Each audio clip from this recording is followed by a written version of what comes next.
Bangkay ng isang babae sa Karkar, Cebu, hinihinalang ginahasa. Nagulantang ang mga sepulturero nang makitang nakalabas na ang kalilibing lang na biktima. Ang masaklap, wala na ring saplot ang bangkay.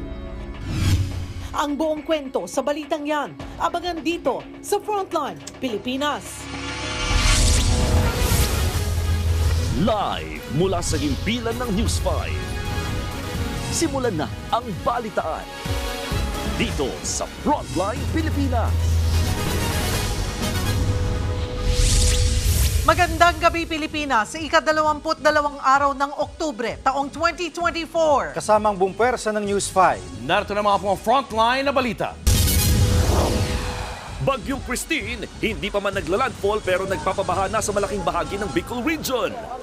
Sa bulsa video, ang mga lalaking inanod ng rumaragasang baha sa Albay. Pangulong Bongbong Marcos, tinawanan lang ang pangmamaliit sa kanya ni VP Sara Duterte. Anak ni PBBM na si Congressman Sandro, bumuelta sa anyay tantrums ng bise. Habang si VP Sara, palaban. Gago talaga yan sila. Ginagaslight nila ako. Nanay sa Calamba, Laguna, inuutosang gumawa ng kalaswaan online ang batang anak kapalit ng dolyar. Isa patay, 4 sugatan sa kotseng sumalpok sa 10-wheeler sa Killer Highway sa Antipolo. Ang mga biktima, mga lasing. Tindahan ng damit at alahas nilooban sa Lapu-Lapu City. Mahigit 7 milyong pisong halaga ng cash at mga paninda, tinangay. Sa Frontline News Abroad, pamilyang nagpipiknik sa India, inatake ng mabangis na leopard.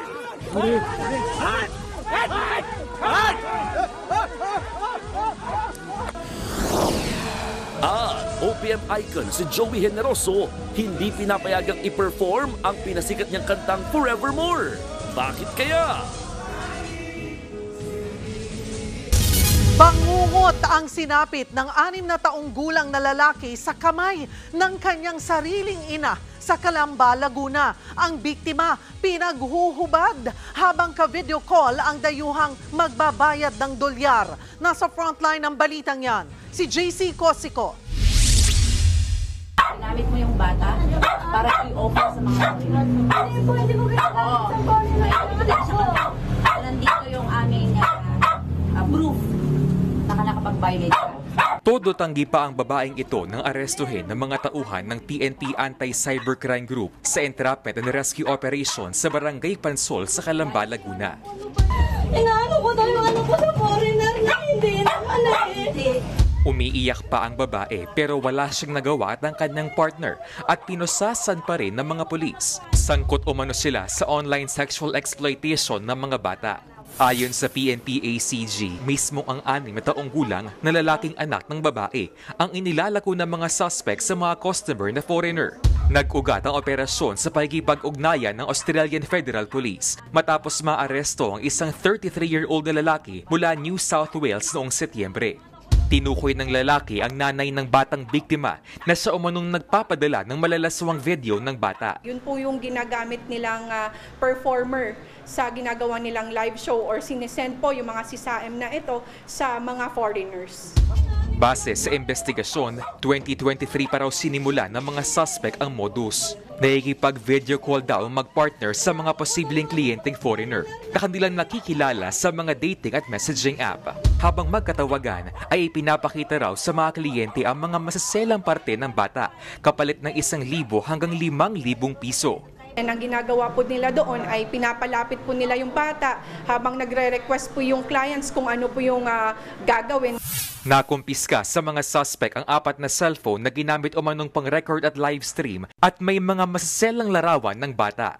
Maharap ang dalawa sa patong-patong na reklamo. Itinurn over naman ang bata sa Calamba City Social Services Department. Nagbabalita mula sa Frontline, JC Cosico, News 5. Nalubog sa baha ang ilang bayan sa Bicol Region matapos umapaw ang ilang ilog. Pahirapan din ang paglikas sa ilang lugar dahil sa taas ng tubig. Live mula sa Camarines Sur, nasa Frontline ng balitang yan, si Gio Robles. Gio, gaano kataas na ang tubig dyan sa lugar na yan? Julius, abot dibdib na baha ang perwisyo ng Bagyong Christine sa Kabikulan dahil sa walang tigil na ulan dito sa Naga City, ang sentro ng Camarines Sur. Daang-daang pamilya na ang inilikas dahil sa walang tigil na ulan o sa tindi ng buhos ng ulan, umapaw na rin ang ilang ilog sa rehiyon. Nagising sa rumaragas ang tubig ang ilang residente sa Barangay Rizal sa Sorsogon City. Umapaw ang ilog dulot ng ulang binuhos ng Bagyong Christine sa lungsod. Ganyan din halos ang sitwasyon sa ilang barangay sa San Fernando sa Camarines Sur dahil sa pag-apaw ng Agos River. Pinasok ng tubig ang mga bahay. Dagdag perwisyo ang baha para kay Arnaldo na hindi na makalakad dahil sa rayuma. Medyo nahihirapan din pero sanayan lang itong nangyayari sa amin ditong baha. Kwento ng ilang residente na sanay na sila sa paulit-ulit na baha sa kanilang lugar. Kaya karamihan hindi muna lumilikas. Ang sitwasyon po dito, bawat ulan, konting ulan, baha lagi. Simula nung September hanggang ngayong October, 7 beses na itong baha. Sa Naga City, abot hanggang dibdib ang baha sa ilang bahagi ng lungsod. Pero may ilang pinilit lumusong sa tubig. Dinala na sa mga evacuation center ang mga residenteng pinakaapektado. Sa lakas ng agos ng tubig dito sa sitio San Antonio, Barangay Concepcion Pequeña, ay naglagay na nga ng lubid yung mga residente para may mahawakan sila sa tuwing susuong sila sa baha. Ayon sa barangay, higit 100 pamilya na ang inilikas nang umapaw ang creek sa lugar. Sa Libon, Albay naman nalubog din ang ilang struktura. Ang bahay na ito, halos bubong na lang ang matatanaw sa taas ng tubig. Bumigay naman ang isang tulay na gawa sa kawayan sa bayan ng Manito sa Albay. Inanod ito ng rumaragas ang tubig.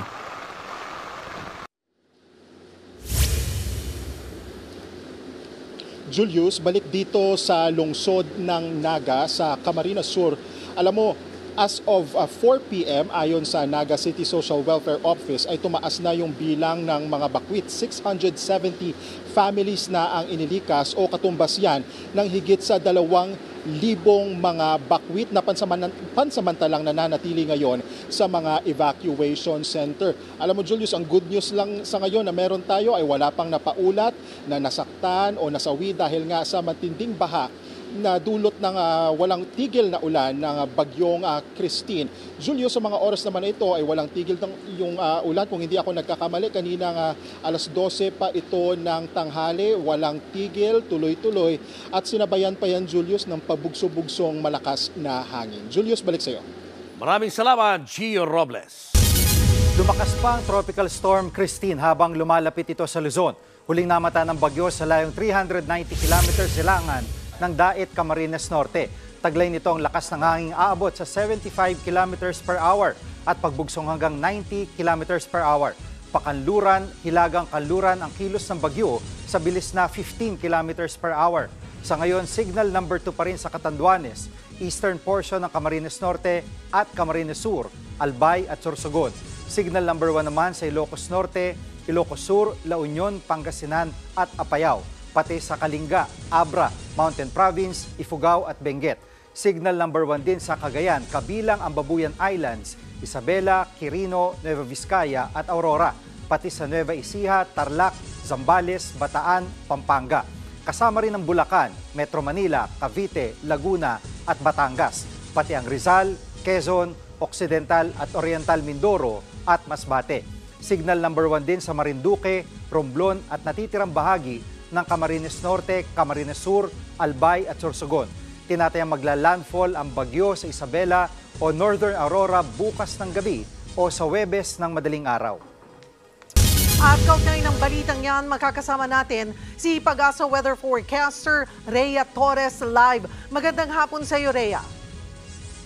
Magandang hapon din po, magandang hapon po sa ating mga taga-subaybay. Rhea, nananatiling nasa karagatan, 390 kilometers pa ang layo sa kalupaan nitong si Bagyong Christine. Inaasahan pa bang lalo pa itong lalakas? Yes po, based po sa ating pagtaya, hindi po inaalis yung possibility na lumakas pa po ito into a severe tropical storm bago po ito mag-landfall sa bahagi ng Isabela or Northern Aurora sa mga susunod na araw. So for now po, sa latest track forecast po natin, mas posible pong manatili po itong severe tropical storm habang binabaybay po yung bahagi ng northern or central Luzon. Ang bagyo bang, Christine, ay may maraming ulan na dala? Yes po, may kita po natin sa mga satellite image pati na rin po sa mga datos natin. Yung concentration po ng mga pag-ulan is mostly dito sa western section ng bagyo. So yun po yung area na mas naapektuhan or nakaka-apekto sa may bahagi po ng ating bansa. So habang papalapit po itong bagyo, asahan po natin malaking bahagi ng Luzon, gayon din sa bahagi ng Kabisayaan ay makakaranas po ng malalakas na mga pag-ulan. May kalayuan pa ito sa ating bansa pero may mga tropical storm warning signal na nakataas na sa number 2. Gaano ba kalawak itong bagyong Christine?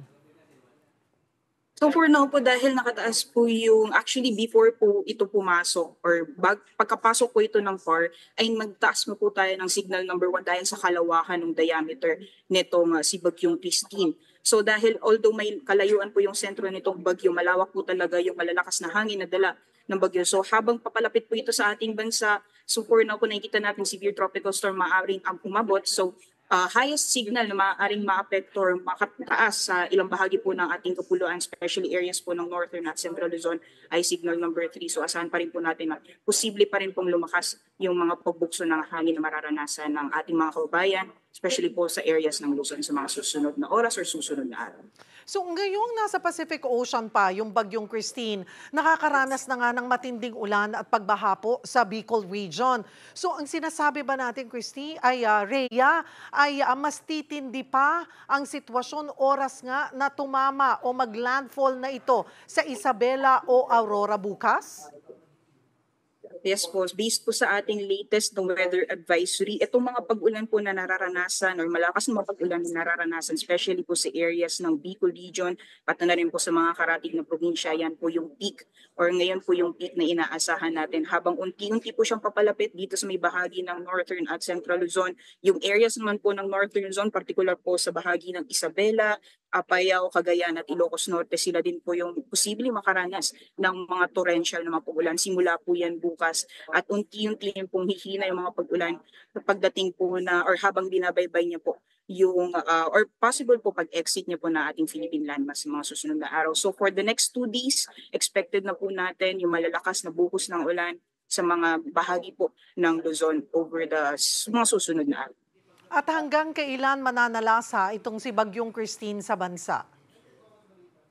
For now po, based sa ating latest forecast track, exit po nitong bagyo sa ating Philippine Area of Responsibility ay Friday ng gabi. So from today until sa darating ni Biyernes, posible pa rin po natin patuloy na mararanasan yung malalakas na hangin, pati na rin po yung mga pag-ulan dala nitong si Bagyong Christine. Although kung makikita po natin ay may possibility na pagdating po ng Thursday, ilang bahagi po ng bansa ay makakaranas po ng improving weather conditions, maliban na lang po sa areas ng northern at central Luzon, pati na rin po dito sa may areas po ng Calabarzon at Metro.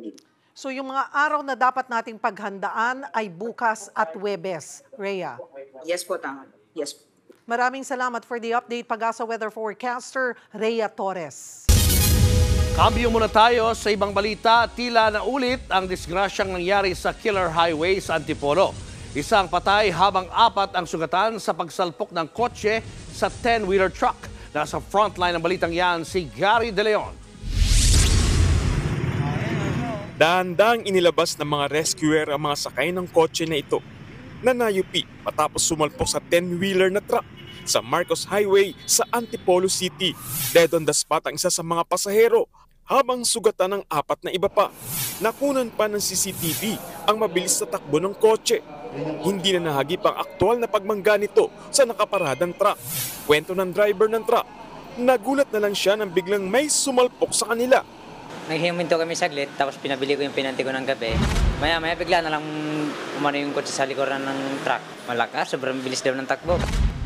Halos madurog ang harap ng kotse na tila sinubukan pang umiwas sa truck. Sa bilis ng takbo ng kotse at lakas ng pagkakasalpok nito, maswerte na nga lang daw at ito'y tumama sa gilid lamang ng truck. Kung nagkataon daw at sumentro ito sa mga bakal ng truck na ito, maaaring wala ng buhay sa mga sakay ng kotse. Sa kabila ng disgrasya, Sugat sa paa lang ang inabot ng driver ng kotse. Lumalabas sa investigasyon na lasing ang mga sakay nito at hiniram lang nila ang nadisgrasyan sa sakyan. Yung mga karwas boy sila ng sakay. Nung kayaan yata, punta sila ng Masinaw. Doon nagkaroon ng konting inuman, tapos nung pauwi na sila, doon po nangyari ang insidente. Napag-alaman ding walang lisensya ang nagmaneho ng kotse. Tumanggi na magbigay ng pahayag ang driver na nakakulong na sa Antipolo Police Station. Kinasuhan na siya ng reckless imprudence resulting in damage to property, physical injury at homicide. Nobyembre noong nakaraang taon lang nang may sumalpok din na kotse sa isang truck sa parehong highway. Patay ang 4 na biktimang sakay din ng umaharurot na kotse. Nagkayaan lang daw na mag-road trip ang mga biktima noon.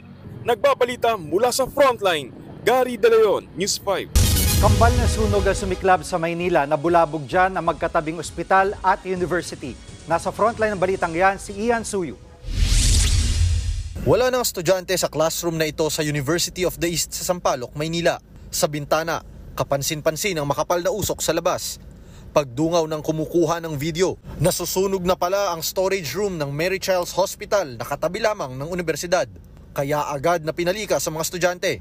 Pinalabas din maging ang mga pasyente, staff at bisita ng ospital. Kumalat ang apoy bago mag-alas 7 ng umaga. Tumagal ng kalahating oras ang sunog bago naapula.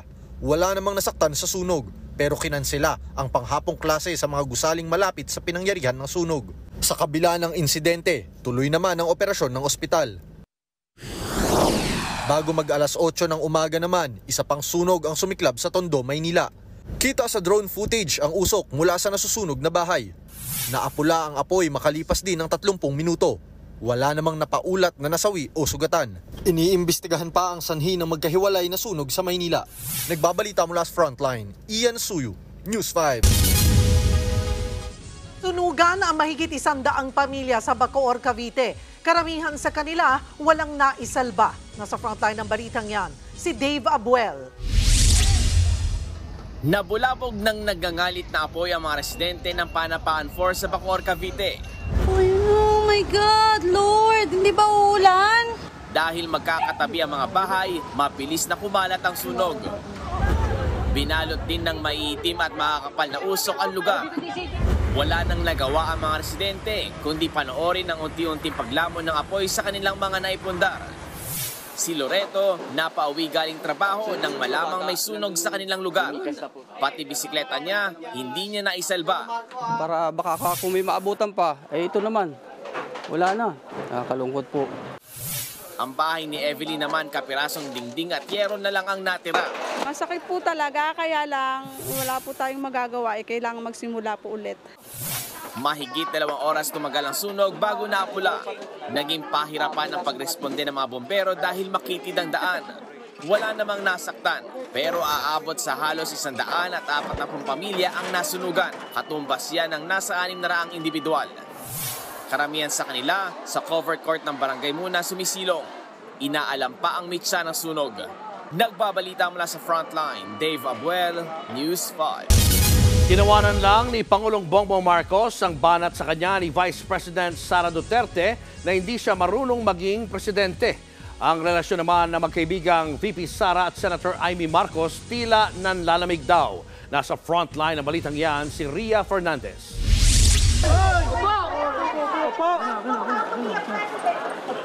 Napangiti lang si Pangulong Bongbong Marcos nang tanungin tungkol sa pahayag ni Vice President Sara Duterte na hindi siya marunong mamuno bilang presidente. Sa pagdiriwang ng anibersaryo ng Philippine Coast Guard, tikom ang bibig ni Pangulong Marcos sa mga tirada ng kanyang bise. Pero ang anak ni PBBM na si Ilocos Norte 1st District Representative Sandro Marcos, pumalag na kay VP Sara. Sa isang pahayag, sinabi ni Sandro na nagtimpi pa siya bilang respeto sa Vice President.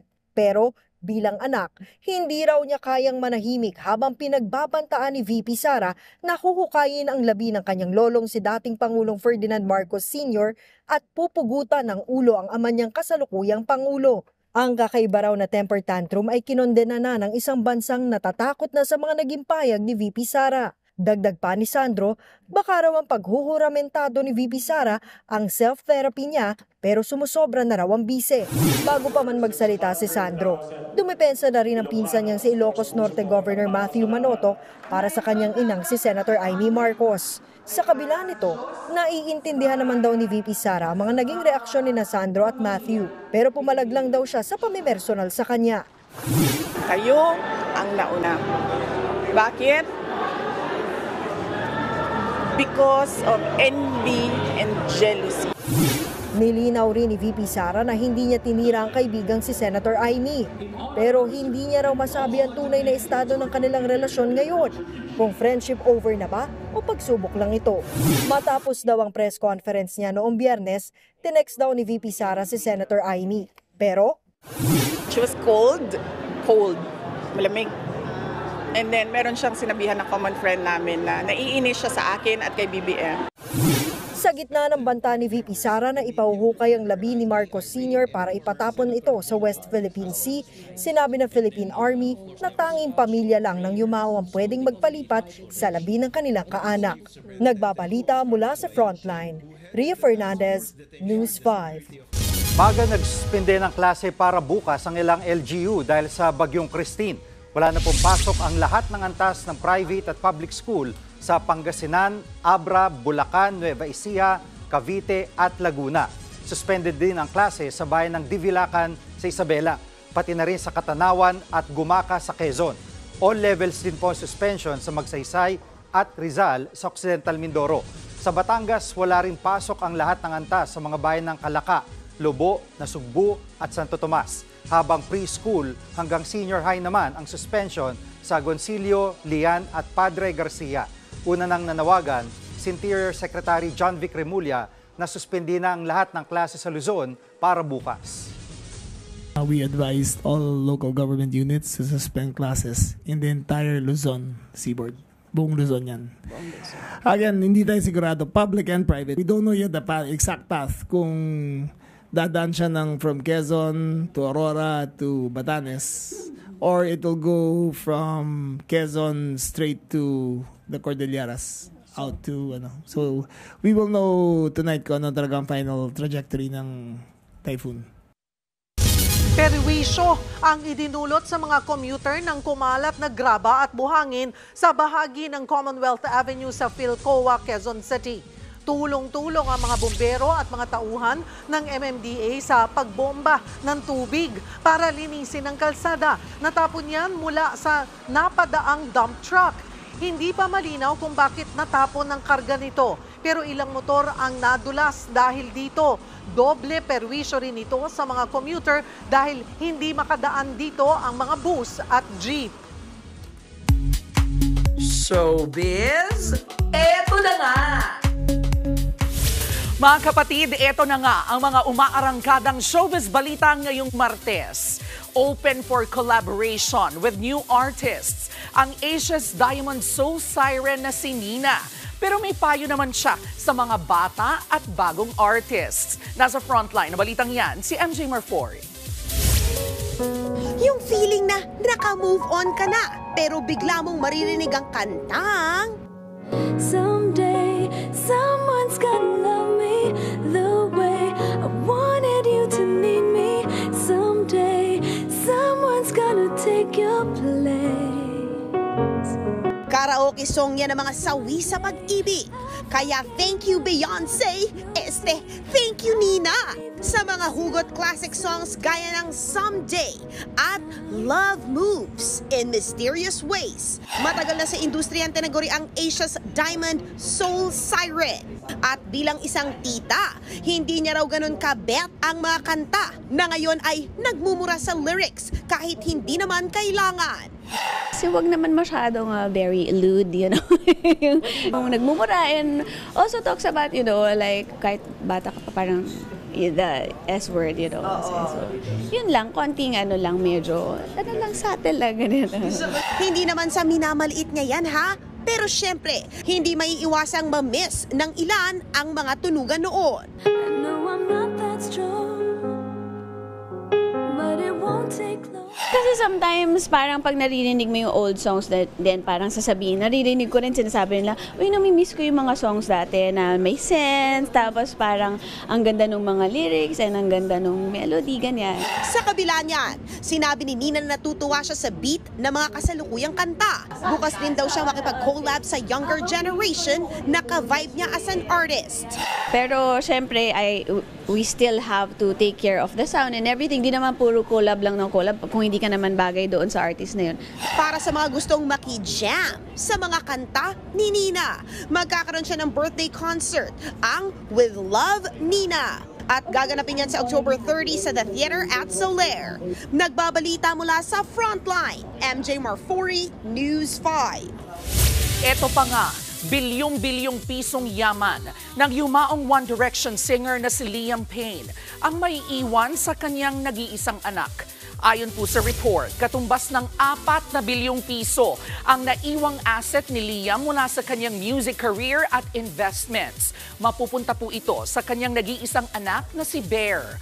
Anak niya ito sa dating girlfriend na si Cheryl Cole. 7 years old na ngayon si Bear. Noong nabubuhay pa si Liam, sinabi po niya sa isang interview na malayang gawin ni Bear ang gusto niyang gawin sa kanyang pera. Susunod, lalaki sa Libon, Albay, tinangay ng rumaragasang baha. Kalilibing lang na bangkay ng babae sa Cebu, hinukay at ginahasa raw. Vice President Sara Duterte handang magpa-neuropsychiatric test pero may hamon sa mga kandidato sa eleksyon. At walang forevermore sa concert. Joey Generoso, pinagbawalan daw kantahin ang iconic song. Abangan na ang lahat ng yan sa pagbabalik ng Frontline Pilipinas.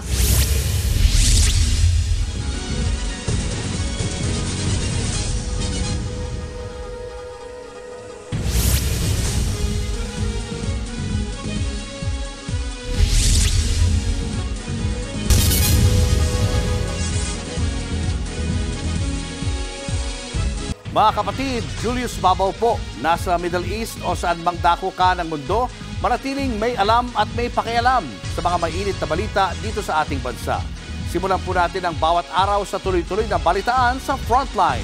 Mag-follow at mag-subscribe sa social media pages ng News 5. 7 milyong pisong halaga ng alahas at pera ang tinangay ng mga kawatan sa Lapu-Lapu City. Aktual na pagnanakaw nasa pulpa sa video sa Frontline Report ni John Aroa. Pumarada ang 2 sakay ng motorsiklo sa harapan ng sarado pang tindahan ng mga damit at alahas sa Barangay Paho sa Lapu-Lapu City, Cebu. Sa unang tingin, aakalain mong nakatambay lang sila. Yun pala, sinisira na ang pintuan. Nang makapasok, nilimas nila ang laman ng mga estante. Tinangay nila ang vault na ito na naglalaman ng 7 milyong pisong cash at mga alahas. Pati 3 cellphone, kinuha rin. Ang mga salarin nasa pool sa video. Nagtangka rin palang pagnakawan ng isang insurance company sa Liloan. Sa CCTV, makikita na parehong may tattoo sa leeg at pareho ang suot na sombrero ng kawatan. Niluuban nila ang insurance company 1 oras bago ang panulob sa Lapu-Lapu. Mga persons of interest pa lang tayong tinitingnan. Iniimbestigahan din ang posibilidad na ang tattoo ng salarin ay kapareho ng tattoo ng ilang grupong sangkot sa ibang krimen. Ayon sa pulisya, hindi mga lokal ang mga ito dahil iba't ibang bayan sa Cebu ang pinupuntarya nila. Tumanggi na magbigay ng panayam ang may-ari ng nabiktimang tindahan, pero nakikipagtulungan na sila sa pulisya. Nagbabalita mula sa Frontline, John Arua, News 5. Magpapa-neuropsychiatric exam si Vice President Sara Duterte para tablahin ang mga nagsasabing unstable ang kanyang pag-iisip. Pero gagawin niya lang daw yan kung magpapa-drug test ang lahat ng kandidato ngayong eleksyon. Nasa frontline ng balitang yan si Ria Fernandez. Ang mga nanggigigil na pahayag na yan noong Biyernes ni Vice President Sara Duterte. Ang dahilan kaya nababahala ang ilang mambabatas sa mental health ng bise. Para mabura ang agam-agam na yan, kakasaraw sa neuropsychiatric exam si VP Sara. Magpapadrug test din daw siya pero may kondisyon. Dapat lahat ng mga young guns na kandidato, lahat ng mga congressional candidates ay magpa drug test. Kahit nga ang kanyang kapatid na si Congressman Paulo Duterte nadamay sa hamon. As a voter, I am asking the candidates for Congress doon sa distrito ko, sa 1st District of Davao City. Kalala ko si Margarita Nograles and si Paulo Duterte. Wala pang sagot si Pulong, habang si Congresswoman Migs Nograles magpapaschedule na raw ng drug test. Diretsahan ding bumwelta si VP Sara sa mga nagsasabing wala siya sa tamang pag-iisip. Sasabihin nila, crazy, lukaret, luka-luka, buang. I'm not any of those. Gago talaga yan sila. Ginagaslight nila ako. Hindi rin pinalampas ng bise pati ang sinabi ni Justice Secretary Boying Remulla na labag sa batas ang pahayag ni VP Sara na huhukayin at itatapon sa West Philippine Sea ang labi ni dating Pangulong Ferdinand Marcos. Unang-una, ipagdasal natin ang Pilipinas dahil we have a Secretary of Justice na hindi alam ang batas. Muli namang giniit ni Remulla na unstable ang pag-iisip ng bise. I think that we all know the score on what kind of vice president we have. This country does not deserve a future with a kind of person like this. Pag-aaralan pa rin ng DOJ ang pagsasampa ng kaso laban kay Vice President Sara. Pero ang bise, hindi raw magpapatinag. I am Vice President of the Republic of the Philippines. I am not going anywhere. Nagbabalita mula sa Frontline, Ria Fernandez, News 5. Kakasaraw ang ilang kongresista sa hamon ni VP Sara na magpa-drug test sila. Pero meron din silang kondisyon. Dapat daw ay manumpa at tumestigo si VP Sara sa hearing ng Kamara tungkol sa maling paggamit umano ng pondo sa kanyang opisina. Ayon kay House Assistant Minority Leader Zia Alonto Adyong, si-schedule na nila ang drug test. Absent sa Quad Committee hearing si dating Pangulong Rodrigo Duterte pero present si dating Senator Laila De Lima na agad inilaglag si Digong tungkol sa umano'y Davao Death Squad. Nasa frontline ng balitang yan, si Marian Enriquez. Takot pa sa harapin ng taong bayan. Nag-uugaling pusit at ang dami ng rason para huwag dumalo. Dismayado ang mga kongresista. Hindi kasi dumalo si dating Pangulong Rodrigo Duterte. Masama umano ang kanyang pakiramdam bukod sa late raw ang imbitasyon ng Quadcom. Pero babala ni Party-list Congresswoman Franz Castro, ipapo-contempt nila si Duterte kung hindi pa rin siya sisipot sa mga susunod na pagdinig. Kung dumalo sa pagdinig si Duterte, magkaka-face-to-face sana sila ng kanyang kritikong si dating Senator Laila De Lima. Naglapag agad ng matrix si De Lima, nagpapakita kung paanong nag-operate ang Davao Death Squad ni Duterte. Mismong si Digong daw na kilala sa alias na Superman ang nagbibigay noon ng pera. Paghahatian ng assassin at ng pulis ang 15,000 pesos na pabuya sa kada mapapatay na nanlaban umanong drug suspect. I have to point out that the Nanlaban concept actually originated in Davao and invented by the DDS. The Nanlaban concept actually originated from the DDS operations. Dumalo rin sa Quadcom hearings retired Colonel Jovi Espinido na isa noon sa mga nagdiin kay De Lima sa bilibid drug trade. Sa harap ng dating senadora, binawi mismo ni Espinido ang mga salaysay niya noon laban kay De Lima. Sabay amin na kinausap lang daw sila noon ni Kerwin Espinosa para idawit siya sa illegal na droga. Iginiit din ni Espinido na gawa-gawa lang ni dating Pangulong Duterte ang kanyang narco list. And I am one also a victim. Sali-sali lang sa lista ng drugs, nilagyan pa ng high value target. Kaya ako magsasabi din na siguro yung mga lista hindi totoo yun kasi ako nga biktima sa mga sinungaling nilagay ni Senator Bato. Nagbabalita mula sa Frontline, Marian Enriquez, News 5. Showbiz, eto na nga! Mga kapatid, eto na nga. On her way na to start her Miss Universe journey, ang pambato ng Pilipinas na si Miss Universe Philippines 2024 Chelsea Manalo. Ang Bulakenya beauty queen Barbie na paiyak pa sa kanyang send-off. Bakit kaya? Alamin sa Frontline report ni MJ Marfori. It's giving, sure, win! Chant pa lang ng supporters, mukhang panalo na si Miss Universe Philippines 2024 Chelsea Manalo. At dahil sa overflowing love and support sa kanyang send-off, napaiyak tuloy ang ating Bulaqueña Queen. What's making you cry? Chelsea, ba't bigla ka naging emotional? I just I don't know. I just love Philippines so much. Biyaheng Los Angeles, USA si Chelsea para sa last hurrah ng training bago tumulak pa Mexico sa October 29 para sa kompetisyon. Sa November 3 naman, susunod sa Mexico ang kanyang mga magulang at designer na si Manny Halasan. Si Manny ang gagawa ng preliminaries hanggang finals look ni Chelsea sa Miss U. Excited. 10 bagahe ang dala ni Chelsea na naglalaman ng kanyang mga gown at national costume. Pero bukod sa looks at rampa, dibdiban rin ng kanyang mental training. When you get to the finals, I know once the activity starts, dire-diretso na yan. So I think properly having that communication with my team, with the Q&A trainer, makeup trainer, pasarela training, if I get to talk to them right away about what else I'll be doing, then yun lang, I'm gonna have the best time there for sure. Welcome development naman para kay Chelsea na may 3 ibang Pinay na kasali rin sa Miss Universe 2024. Yan ay sina Miss Bahrain Shireen Ahmed, Miss Great Britain Christina Chalk at Miss New Zealand Victoria Vincent. Si Victoria nga, ka-close at ka-chat na raw ni Chelsea. She even lent me a dress. So can you imagine if we're gonna go to Mexico, baka maghiraman pa kami ng mga gamit namin. It won't be feeling like a competition at all. Sa November 16 na ang Miss Universe 2024 sa Mexico. Nagbabalita mula sa Frontline, MJ Marfori, News 5. Susunod, tricycle sumalpok sa poste ng kuryente, driver patay. Bangkay ng babae sa Cebu, hinihinalang ginahasa. At kotse sa Italy nahulog sa sumulpot na sinkhole sa kalsada. Yan na di ba pa sa pagbabalik ng Frontline Pilipinas.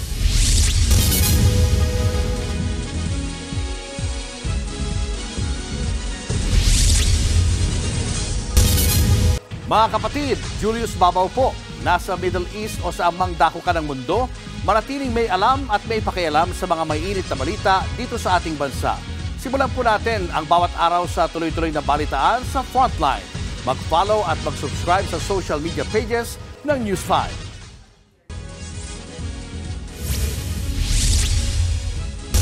Inanod ng rumaragas ang baha ang ilang residente sa Albay, pati mga bahay tinangay rin ng tubig. Nasa Frontline balitang yan si JC Cosico. Nagmistulang dagat ang kalsada ng Barangay Bonbon sa Libon, Albay. Maya-maya pa, kita ang isang lalaking inaanod ng tubig. Kita ring inanod ang 2 iba pa. Ayon sa mga residente, 2 araw na silang inuulan. Wala pang impormasyon kung nasa gitna ang mga inanod. Ay, tulong naman dyan! Pumasok na! Gusto lang ilog na dito! Ilang oras pa, palakas ng palakas ang agos. Kaya pumasok na ang tubig sa mga bahay. Ang taas nito, halos umabot na sa mga bubong. Sa tindi ng tubig, sunod-sunod na inanod ang mga bahay na ito. Ay, naguyod na! Sa Katubig Northern Samar, halos umapaw na ang Katubig River. Barado kasi ang ilang kanal, kaya higit 20 barangay ang lubog sa baha. Puspuso na rin ang paglilikas sa mga binaha sa Calbayog City. Agad silang pinapunta sa evacuation center. Sa Quezon Province, nakahanda na ang sako-sakong relief goods na ipamamahagi sa apektadong residente. Bagyong Christine na nagpapaulan sa Bicol Region, Quezon at Eastern Visayas. Trough o extension naman ng bagyo nakakaapekto sa iba pang bahagi ng bansa. Sa Batangas Port, hindi pa umuulan pero kanselado na ang mga biyahe, papasok at palabas ng Pantalan.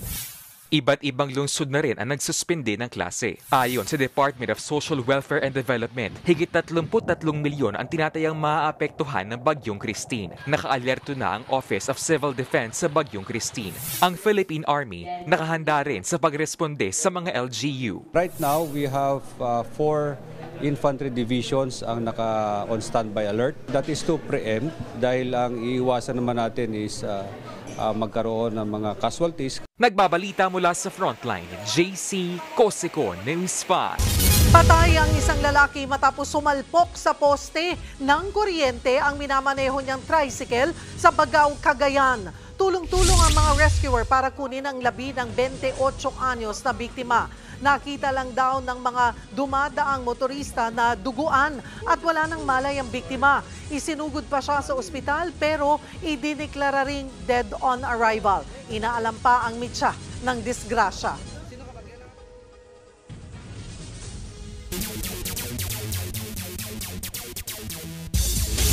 What's up mga kapatid? Lumipad ng Japan ang dalawang nakababatang kapatid ni two-time Olympic gold medalist Carlos Yulo at mag-e-ensayo kasama ang dati ding coach ni Kaloy. Parte ng training camp ni Munehiro Kugimiya, sina El Drew at Eliza Yulo para mag-improve palalo ang kanilang gymnastic skills.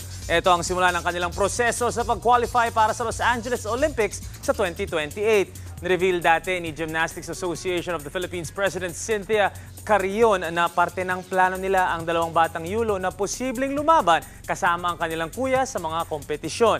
Nakakailang medals na din sila pareho sa iba't ibang international or national multisport events at sa palarong pambansa. Sa volleyball, pinutol ng De La Salle University ang 28-game winning streak ng NU sa Shakey's Super League. Sa first set lang talaga nahirapan or sa second set lang talaga nahirapan ng Lady Spikers kaya kinuha nilang laro in 4 sets. Nagtala ng 20 points si former UAAP rookie MVP Angel Canino habang nagambag ng 18 si Shevana Laput. Pero tinanghal na player of the game si rookie setter Nicole Reyes na kinailangan nila mag-step up sa absence ni Jules Tolentino. Nagpakita ng kakaibang composure ang baguhan sa crucial moments ng laro para pangunahan ang kanyang koponan. Susunod, bangkay ng babae sa Cebu, hinihinalang ginahasa. At lalaki sa India, inatake ng mabangis na leopard. Tutok lang mga kapatid, magbabalik pa ang Frontline Pilipinas.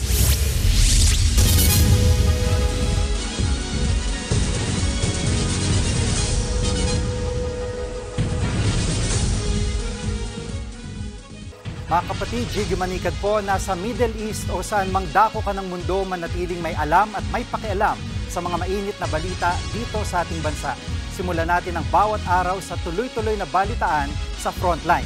Mag-follow at mag-subscribe sa social media pages ng News 5.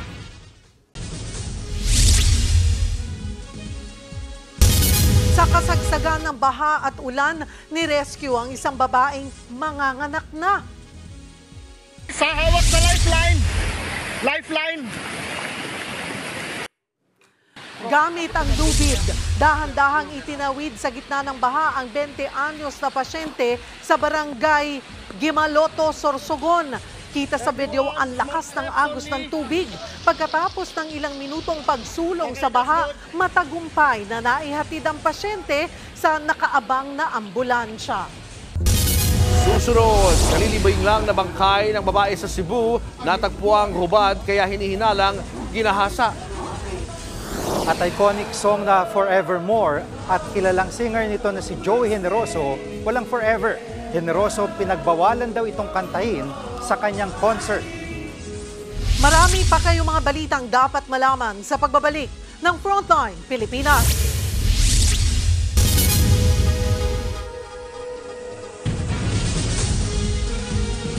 Mga kapatid, Jiggy Manikad po, nasa Middle East o saan mang dako ka ng mundo, manatiling may alam at may pakialam sa mga mainit na balita dito sa ating bansa. Simulan natin ang bawat araw sa tuloy-tuloy na balitaan sa Frontline. Mag-follow at mag-subscribe sa social media pages ng News 5. Hinupay mula sa libingan at hinihinalang ginahasa. Ganyan ang sinapit umano ng babaeng namatay matapos manganak sa Karkar, Cebu. Nasa frontline ng balitang yan si John Aroa. Laking gulat ng mga sepulturero na makitang nakalapag sa sahig ang kabaong ng kalilibilang nilang 22 anyos na babae sa Karkar, Cebu.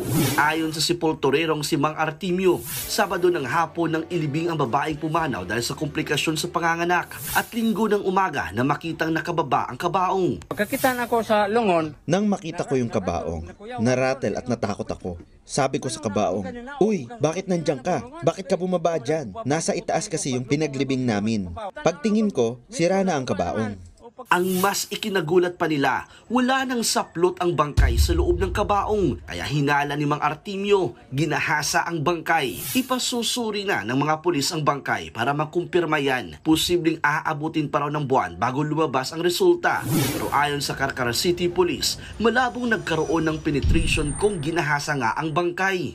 Nanigas na yung bangkay. So even yung mga muscles niya hindi mo na magalaw. So it's very impossible na even yung kanyang ari is kaya pang mag-open just to have a penetration dun sa kung totoo man yung haka-haka nila. May person of interest na ang Carcara City Police sa insidente. Sinubukan ng News 5 na kunin ang panig ng pamilya, ngunit mas minabuti nilang wag nang magsalita. Nagbabalita mula sa Frontline, John Arua, News 5. Showbiz, eto na nga! Mga kapatid, eto na nga, tumanggi ang former Side A band vocalist na si Joey Generoso na kantahin sa isang concert ang iconic song na Forevermore. Say niya, pinagbawalan na raw siyang kantahin ito. Nasa Frontline na balitang yan, si MJ Marfori.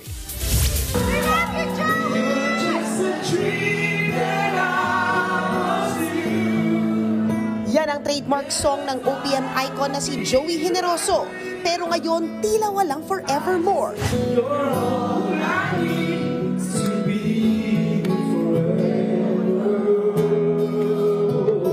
Sa recent concert kasi nila ni Noel Cabangon sa California sa Amerika, hiniling ng audience na kantahin niya ni Joey G. Pero tumanggi siya dahil pinagbawalan daw siya. To the rescue naman si Medwin Marfil ng bandang True Faith na nanonood pala. Umakyat si Medwin ng stage at sinimula ng pagkanta ng Forevermore with Noel, habang si Joey nag-gitara on stage. Ayon kay Joey, pinakiusapan siya ng bagong grupo ng Side A at ng composer ng nasabing kanta na si Joey Benin na wag na itong isama sa kanyang mga song line-up. Hindi malinaw kung bakit at kung anong issue. Si Joey G ang dating lead vocalist sa Side A band na sumikat noong 1990s. 2015 naman ang kumala si Joey G sa banda. Nagbabalita mula sa Frontline, MJ Marfori, News 5. Magsisimula na ang pagdinig ng Senate Blue Ribbon Subcommittee tungkol sa Duterte Drug War. Kabilang sa inaasahang dadalo si dating Pangulong Rodrigo Duterte. Nasa Frontline ng balitang yan, si Mayan Los Baños. Haharap daw si dating Pangulong Rodrigo Duterte sa pagdinig ng Senate Blue Ribbon Committee kaugnay ng war on drugs. Yan ang sinabi ni Senator Bato de la Rosa na kilalang malapit kay Duterte. Inimbitahan ng Blue Ribbon Subcommittee ang dating Pangulo sa hearing sa susunod na linggo. Tiniyak naman ni Senate President Chis Escudero na igagalang ng mga senador ang dating Pangulo. Hindi naman sa walang special treatment pero inaasahan ko at aasahan ko at ina-expect ko na bibigyan siya ng buong paggalang ng komite. Ulitin ko, hindi lamang bilang Pilipino, hindi lamang bilang tao, pero kabilang na bilang dating Pangulo. Pero posible rin kayang makontempt si Duterte gaya ng ibang naiimbitahan sa mga pagdinig ng Senado, sabi ni Escudero, sana'y hindi umabot dito. Sa kabilang banda, kung mas pipiliin naman ni Duterte na maglabas lang ng pahayag at hindi na sumalang sa Q&A, papayagan daw ito ni Senator Pimentel na mangunguna sa pagdinig. Pero dapat daw munang mailatag ang mga akusasyon at issue laban sa kanya bago siya pagsalitain.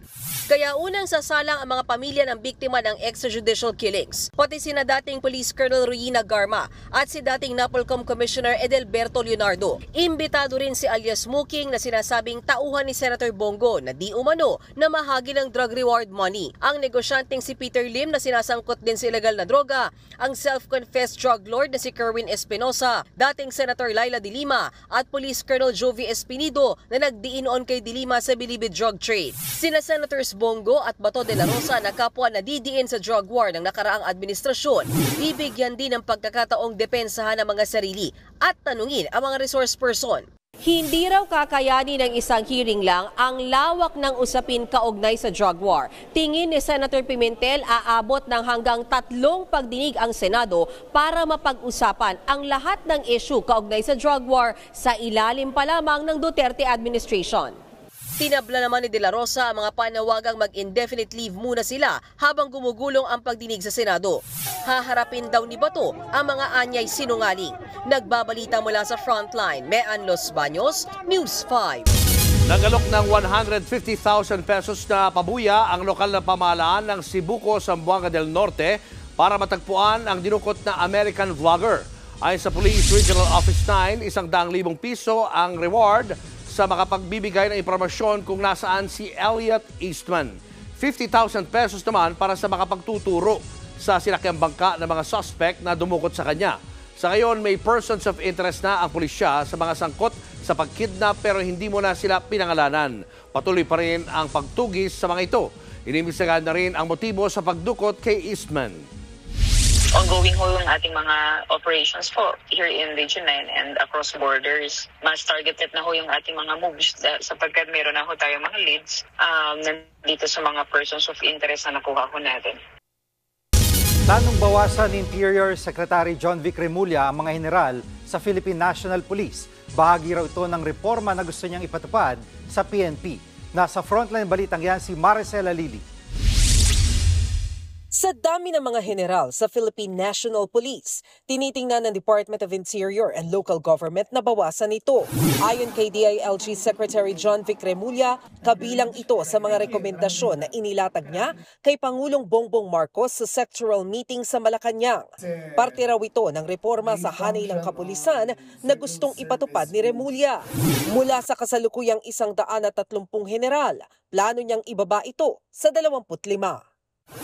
There are a lot of generals now without commands. Marami tayong mga lugar na redundancies na kailangan i-trim down. Kailangan daw bisitahin muli ang DILG Act of 1991, ang batas na lumikha sa PNP. Yan din ang panawagan noon ni PNP Chief Romel Marbil sa mga mambabatas. Sabi ni Remulla, mahigit 30 taon na ang batas na ito at yan din ang dahilan kung bakit lumobo ang bilang ng mga general sa PNP. Every 3 years ang promotion. So, kung qualified sila, promoted sila, promote. So, we want to change a lot of that. Tiwala naman ang kalihim ng DILG na hindi babagsak ang moral ng mga pulis sa mungkahing ito. Bukas naman daw si Pangulong Marcos sa rekomendasyon ng DILG. Nagbabalita mula sa Frontline, Maricel Halili, News 5. Naparusahan na raw ng Armed Forces of the Philippines ang kadeteng sinubukang hingin ang relo ni Pangulong Bongbong Marcos sa graduation ceremony ng Philippine Military Academy noong Mayo. Ayon sa AFP, nangyari ang insidente noong magkasamang dumalo ang Pangulo at si VP Sara sa naturang seremonya. Pero isolated lang daw ang nangyari. Hindi raw ito tradisyon sa PMA. Aminado ang AFP na mali ang inasal ng kadete. Kaya naparusahan na raw nila ito bago pa man naglabas ng pahayag ang Vice Presidente tungkol dito. When it was known by the PMA admin that nangyari yung ganong insidente, he was already admonished for it. Way back. In accordance po with the rules and regulations ng how we conduct ourselves as cadets. It has already been dealt with. It's already a closed book on our side. Ayon naman kay VP Sara, naiintindihan daw niyang mali rin ang inasal ng kadete. Pero bilang Commander-in-Chief, hindi rin daw akma ang naging reaksyon ng Pangulo nang lapitan siya noon ng kadete. As Commander-in-Chief, ang dami-dami mong pwedeng reaksyon. Pero hindi dapat na pinagtatawanan ninyo ang bata. Especially ang bata who swore to give his life to this country. Sa AFP na yan. Pero ikaw, as President, diba? Muling sumabak sa military exercise sa mga Pilipino at Amerikanong sundalo sa Ilocos Norte. Tiyempong nakaharap ang Ilocos Norte sa Taiwan, pero wala raw planong militar na makisawsaw sa gulo roon. Nasa frontline ng balitang yan si Brian Castillo. Magkakasunod na umalingaw-ngaw sa dalampasigan ng Burgos, Ilocos Norte ang mga nakapormang 105mm howitzers ng Philippine Marines. Pati ang mga light armor vehicle ng militar agad pumwesto malapit sa beach. Ang eksena, abangan at asintahin ang mga papalapit na kalaban na lumulusog galing sa laot. Ang senaryo na yan, posible raw mangyari kung may maglunsad ng amphibious attack laban sa Pilipinas. Kaya isa ito sa mga pinagtutunan ngayon sa training sa taunang kamandag exercise ng Philippine at United States Marine Corps kasama ang ilan pa nilang mga kaalyadong bansa. The drill is to prevent this inward vessel to be within our territory. When it was confirmed that indeed it is an aggressive vessel, we fired the artillery. Mas nagpahirap naman sa training ng mga sundalo ang malakas na buhos ng ulan dahil halos nag-zero visibility sa direksyon kung saan nakaposisyon ng kanilang target. Sa kabila ng masamang lagay ng panahon, hindi nagpatinag ang mga sundalo sa pag-atake sa kunwari pangapaparating na kalaban. Bahagi ito ng patuloy na pagpapalakas ng Philippine Marines dito sa Hilagang Luzon. Hindi malayo sa Taiwan Strait ang lokasyon ng military drill. Pero paglilinaw ng AFP, walang kinalaman sa tensyon sa pagitan ng China at Taiwan ang kanilang pagsasanay. While there is no crisis yet, we have to prepare. We have to be ready for any eventuality. Bukod sa live fire drill, sumalang din itong linggo sa humanitarian assistance at disaster response exercise ang Pilipinas, Japan at Amerika. Magpapatuloy pa ang kamandag exercise hanggang sa October 25. Nagbabalita mula sa Frontline, Brian Castillo, News 5. Kaliwat ka ng biyahe ng mga bus, barko at mga eroplano ang suspendido ngayong araw dahil sa epekto ng bagyong Christine. Kaya mga pasahero na maaga sanang babiyahe para sa undas, apektado. Nasa Frontline balitang yan si Gerard de la Peña. Higit isang linggo pa bago mag-undas pero dagsana ang mga pasahero sa Parañaque Integrated Terminal Exchange o PTEX. Sa talangan ng terminal, sumipa na sa mahigit 175,000 ang bilang ng mga dumayong pasahero sa PTEX nitong Lunes. Mas malaki yan sa 130,000 na arawang bilang sa normal na araw. Pero kanina, biglang lumuwag ang terminal. Kaunti lang ang mga pasahero dahil sa bagyong Christine. Ayon sa pamunuan ng PTEX, 30 biyahe ng bus papuntang Bicol at iba pang rehiyon ang kanselado dahil sa bagyo. Yung ating bus operators, nagte-text po yan, nagte-text blast sa kanilang mga pasahero, lalo na dahil nakabook yan early. So, nasasabihan naman po sila, so hindi na sila pumunta dito sa terminal. Kahit naman may bagyo, inabutan namin sa PTEX ang pasaherong si Ronald na uuwi bago mag-undas. Alam niyang may bagyo pero nagbabaka sakali pa rin siya makakasakay ng bus papuntang Matnog, Sorsogon para makatawid pa sa Amar. Bahala na lang po kasi siyempre kailangan din po yung kasi nag-live lang po ako ng mga 5 days lang po. Kaya importante din po. Ang problema, kahit makarating sa Bicol, walang kasiguraduhan kung makakasakay siya ng barko. Kanselado na rin kasi ang biyahe sa mga pantalan sa Bicol at ilan pang probinsya. Pati nga biyahe ng mga eroplano, apektado rin. Binabayo na rin ng malakas na hangin ang ilang airport sa mga probinsya. Ayon sa Civil Aviation Authority of the Philippines o CAAP, 20 flights papunta at paalis ng Catanduanes, Masbate, Cebu, Albay at Siargao ang kanselado ngayong araw. Kaya daan-daang pasahero ang stranded. Payo ng mga otoridad, kung maaari ay ipagpaliban muna ang pagbiyahe para masiguro ang inyong kaligtasan. Nagbabalita mula sa Frontline, Gerard de la Peña, News 5. Required nang mag-report sa LTO ang mga nagbenta at bumili ng segunda manong sasakyan. Ang mga hindi susunod, pagmumultahin ng 40,000 pesos. Nasa Frontline ng balitang yan, si Brian Basa. May second-hand ba kayong sasakyan o motor? Nakapangalan ba ito sa inyo o sa una pang may-ari? At alam nyo bang obligado kayong i-report sa Land Transportation Office kung nagbenta o bumili kayo ng second-hand na motor o sasakyan? Yan ang sinasabi ng administrative order ng LTO na inisyu noong August 30. Nakadetalye rito ang mga tungkulin ng seller at buyer ng sasakyan. Ang nagbenta, required mag-submit ng official receipt at certificate of registration o ORCR at deed of sale ng sasakyan. Dapat ding magpakita ng ID ng seller at buyer. May 5 araw ang seller para kumpletuhin ang requirements pagkatapos ng bentahan. Habang ang buyer, meron namang 20 working days para maipalipat sa kanyang pangalan ang sasakyan. Tig 20,000 pesos ang multa kung hindi yan magawa ng seller at ng buyer. Noong September 16 pa ito sinimulang ipatupad ng LTO. Retroactive din yan. Ibig sabihin, sakop nito ang mga nagbenta at bumili ng second-hand na sasakyan bago pa man inilabas ang utos, sabi ng LTO. Alinsunod ito sa Motorcycle Crime Prevention Act. Under our law, in case of accident po, ang liable po dyan is the registered owner. Malaking abala na po yan para po sa mga nagbenta ng sasakyan. Pero marami ang ngayon lang ito nalaman. Grabe naman yan, magmumulta ka ng wala sa ayos.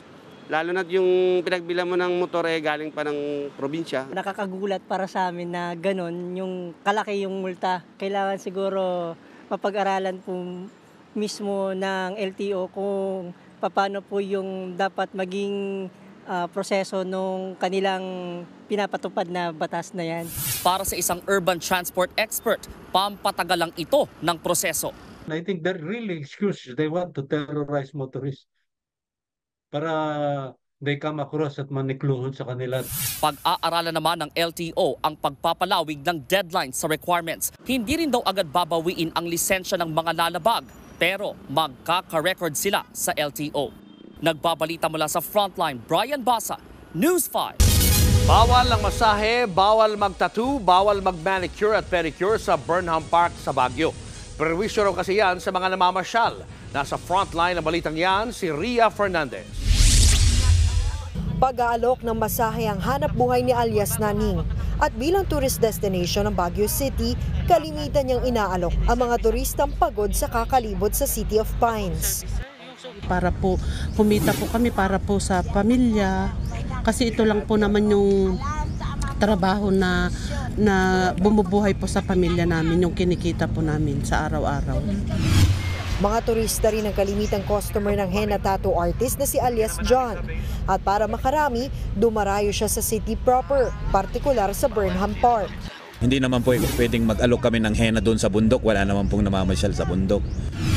Pero habang naghahanap buhay ang mga tulad ni Naning at John, nagkalat naman ang mga signage na ito sa Burnham Park. Ipinagbabawal na kasi ng city government ang pag-ooperate ng mga masahista, tattoo artist, manghuhula at manikurista sa Burnham Park. Paliwanag ng Baguio City Public Order and Safety Division, paglabag ito sa Environmental Code ng lungsod. Paraan daw ito para maiwasan ang pagkasira ng protected landscape gaya ng Burnham Park. May mga insidente rin daw na pinipilit ang mga tao sa iniaalok na serbisyo. Ang dami pang complaint sa kanila ng harassment. Yan, sasabihin na sample lang, actually sample lang. Pero yung pala, itutuloy na at hindi titigil hanggat sa hindi ka pumayag na magbayad. May mga kaso rin daw na nauuwi ito sa nakawan. Minsan pinapatanggal din yung parang jewelry para makapag-massage ng husto, yung pala tumakbo na. Paalala naman ng Baguio LGU sa mga turista, isumbong sa mga pulis sa mga nangungulit ng kanilang serbisyo. Naghahanap na rin ang lokal na gobyerno ng maayos na pwesto para sa kanila, pero hihingan sila ng requirements para makapaghanap buhay. Nagbabalita mula sa Frontline, Ria Fernandez, News 5. Nahulog ang isang kotse sa sumulpot na sinkhole sa Italy. 2 lane ng kalsadang biglang nabutas matapos bumigay dahil sa naipong baha sa highway. Na-rescue naman ang mga pasahero ng kotse. Base sa report, walang patid ang ulan kaya biglang nagka-sinkhole. Inaayos na rin yan ng mga otoridad. Pinag-iingat ang mga residente sa banta ng baha, bunsod ng masamang panahon. Agaw eksena ang isang babaeng nag-over the bakod sa China. Bigla kasing umangat ang bakod kasama siya. Narito ang Frontline News Abroad. Very demure, very cutesy ang pormahan.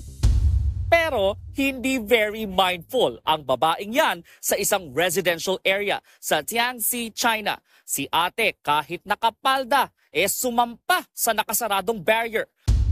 Buong lakas niyang hinakbang ang kanyang kaliwang binti. Sakto namang sumulpot ang isang batang babae at pinanood ang Mission Impossible niyang galawang medyo nakakahiya. Bigla kasing umangat ang barrier sa kanyang babae at idiniin siya sa pader. To the rescue ang isa pang babae pero hindi siya naibaba dahil kailangan ng access pass. Nakaganyang posisyon ang babae habang hinihintay nila ang pamunuan ng residential area. Ilang minuto rin ang itinagal bago siya naibaba. Isang electronic barrier ang tinawiran ng babae at sakto namang na-detect nito ang batang nakakita sa kanya. Kaya ito bumukas. Nagbabalita mula sa Frontline, Brian Basa, News 5.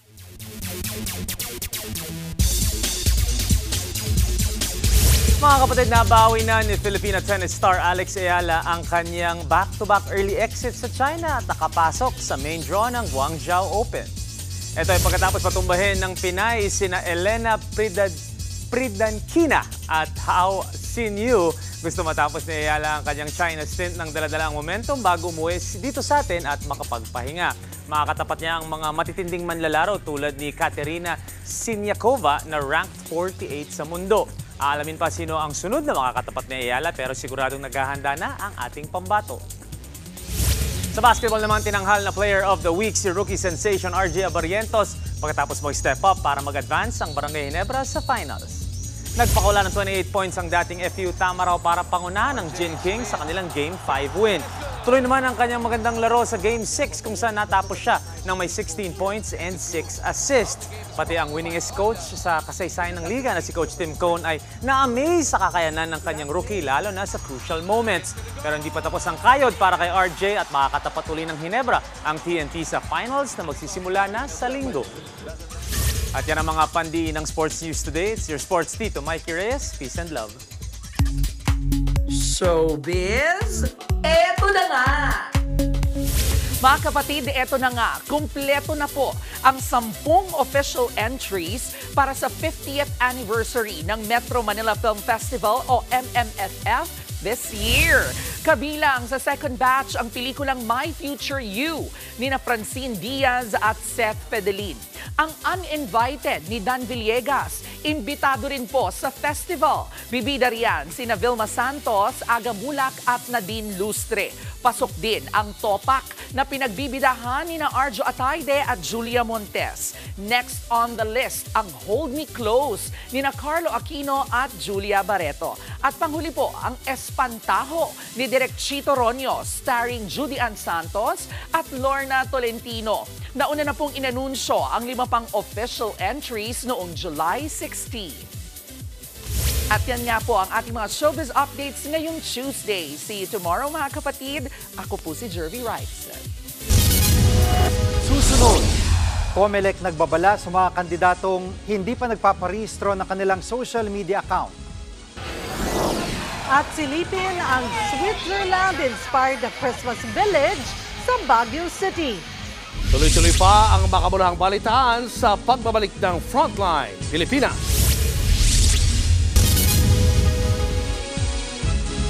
Mga kapatid, Cheryl Cosim po. Nasa Estados Unidos, Canada o saan mang dako ka ng mundo, manatiling may alam at may pakialam sa mga mainit na balita dito sa ating bansa. Simulan natin ang bawat araw sa tuloy-tuloy na balitaan sa Frontline. Mag-follow at mag-subscribe sa social media pages ng News 5.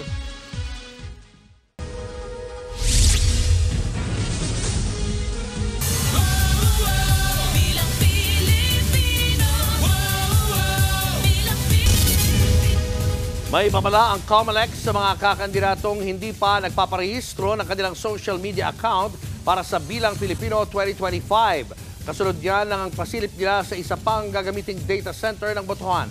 Nasa frontline ng balitang yan si Mon Gualvez. Ipinasilip ng COMELEC ang ikatlo at huling data center sa Parañaque na gagamitin sa Bilang Pilipino 2025. Gaya sa 2 data center sa Makati, dito ididiretso ang lahat ng mga itatransmit o ipapadalang boto mula sa mga voting precinct. Hindi mo na pinakuhanan sa media ang loob nito para sa seguridad. Gusto natin malaman ng sambayanan, saan ba located dyan, saan pinapadala yung lahat ng results. Kasi dati-dati bigla na lang magtataka, bakit meron sa Parañaque? Ano yung nasa Parañaque? Ano yung nandito sa Makati? Ngayon, 3 po ang ating data centers. Tuloy-tuloy din ang pagpaparehistro ng social media accounts ng mga kandidato. Pero kakaunti pa lang ang registered. Mula sa mahigit 43,000 na naghain ng kandidatura, halos 200 pa lamang ang mga nakasunod dito. Kaya babala ng COMELEC, huwag baliwalain ng requirement bago ang December 13 deadline. Ang takot lang, yung mga magwawalang hiya, yung mga alam na natin, aabuso, lalo na't medyo meron silang pera o kaya dahil sa may kakayanan sila, kung i-disqualify kaya namin kayo. Aminado ang COMELEC, tanging pag-monitor sa mga ginagamit na social media accounts sa mga kandidato ang magagawa nila. Hindi raw nila pwedeng limitahan o kontrolin yung content o mismong nilalaman nito bilang pagsunod na rin sa freedom of expression. Pero ibang usapan na raw kapag mapanira o pawang fake news na ang ipapakalat ng mga ito online. Nauna na nakipag-partner ang COMELEC sa mga social media platforms para alisin ang mga nagpapakalat ng disinformation na makakalito sa mga botante. Ang TikTok at Google nangakong ipagbabawal ang political advertisements. Hahabulin din ng COMELEC ang sinumang kandidatong gagamit ng social media influencer. Nagbayad ba ng buwis? Nag-report ba ng income? Sapagkat hindi pa pwedeng sabihin donation lang ang lahat. Ilalabas naman bukas ng COMELEC ang kumpletong listahan ng mga nominado sa party list race. Nagbabalita mula sa Frontline, Mon Gualvez, News 5. Natenggan ang bagahe ng mga pasahero sa Ninoy Aquino International Airport. Kasunod yan ng nasirang baggage system sa paliparan. Nasa Frontline balitang yan si Faith Del Mundo. Halo-halong mga maleta ang nakatambak sa Ninoy Aquino International Airport Terminal 3. Ang mahigit 800 bagaheng yan, pag-aari ng mga pasahero ng Cebu Pacific Airlines.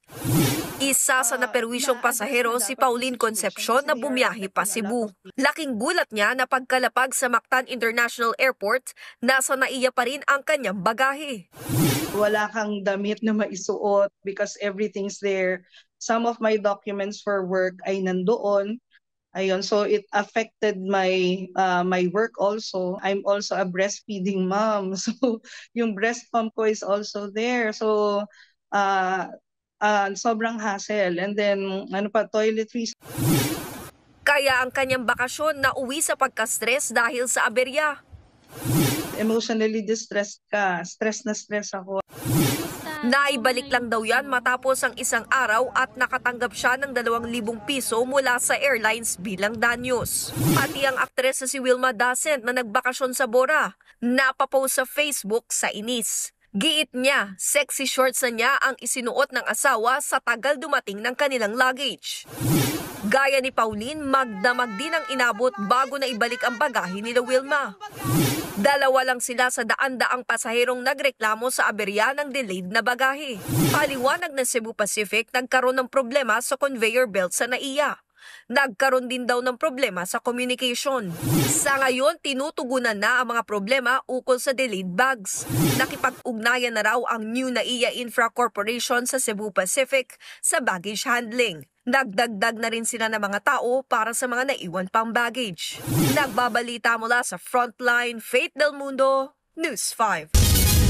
Eto, Christmas is just around the corner mga kapatid. At kung naghahanap kayo ng Christmas-themed na pasyalan, punta na sa Baguio. Sa lamig ng klima sa City of Pines, may imagine mong nasa Switzerland ka. At para kompleto ang Christmas feels, abay may pa-snow din sa kanilang Christmas village. Nasa Frontline ng balitang yan, si Rainiel Pawid.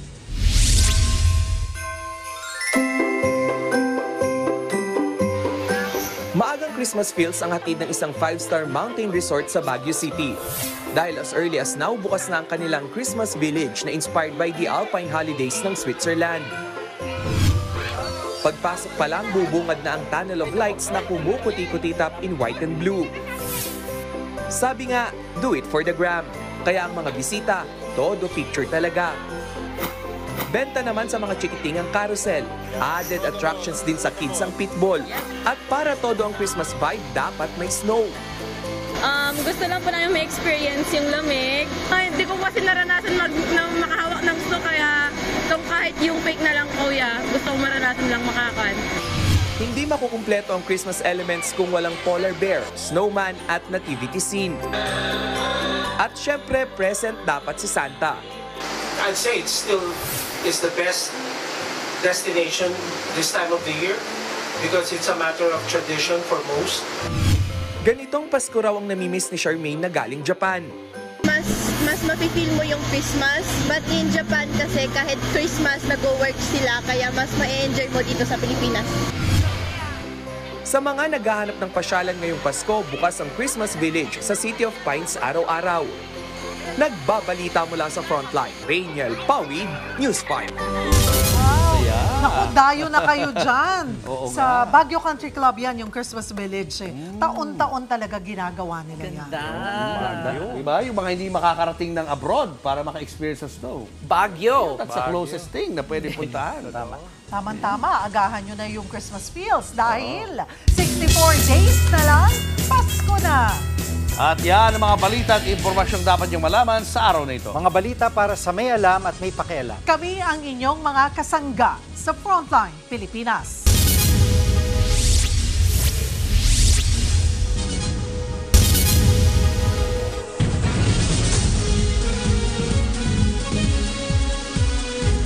Mga kapatid, Cheryl Cosim po. Nasa Estados Unidos, Canada o saan man dako ka ng mundo, manatiling may alam at may pakialam sa mga maiinit na balita dito sa ating bansa. Simulan natin ang bawat araw sa tuloy-tuloy na balitaan sa Frontline. Mag-follow at mag-subscribe sa social media pages ng News 5.